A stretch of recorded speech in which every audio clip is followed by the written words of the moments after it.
Okay, so in this video, we're going to talk about variables.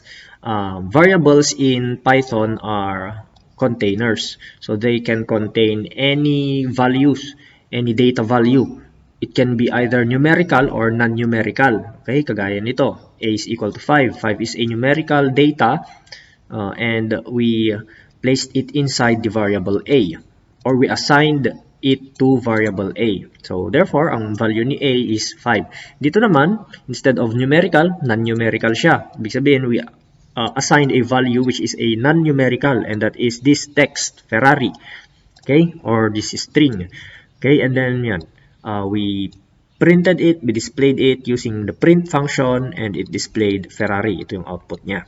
Okay, ayan.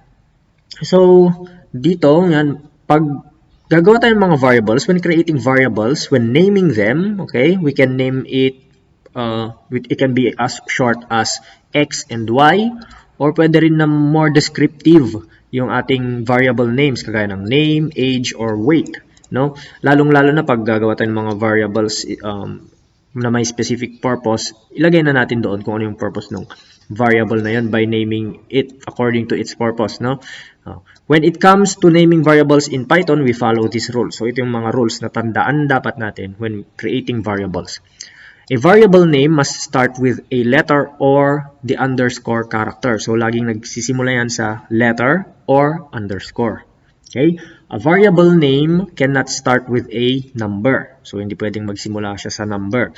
A variable name can only contain alphanumeric characters and underscores. So from capital letters to small letters and numbers and an underscore. Yun lang yung mga pwede natin gamitin when creating a variable. Variable names, yun lang yung mga pwede natin gamitin for naming a variable. So variable names are case sensitive.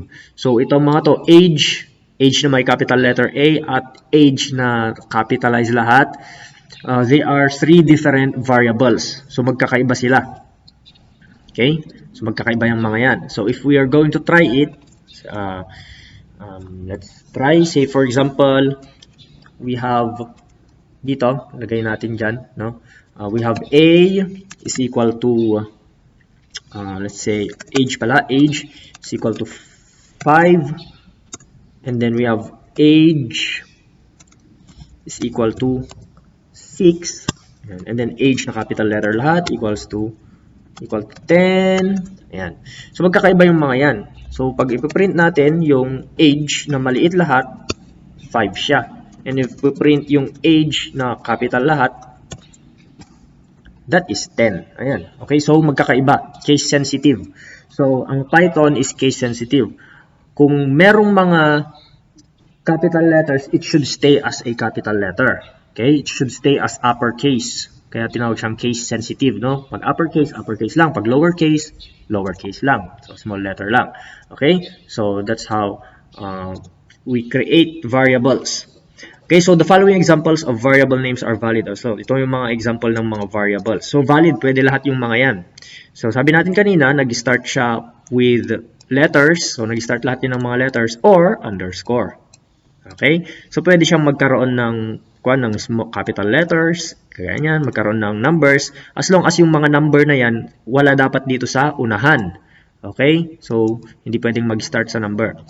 Ito naman yung mga invalid na variable names. So hindi pwede yan kasi nag-start siya sa number. So hindi pwede yan.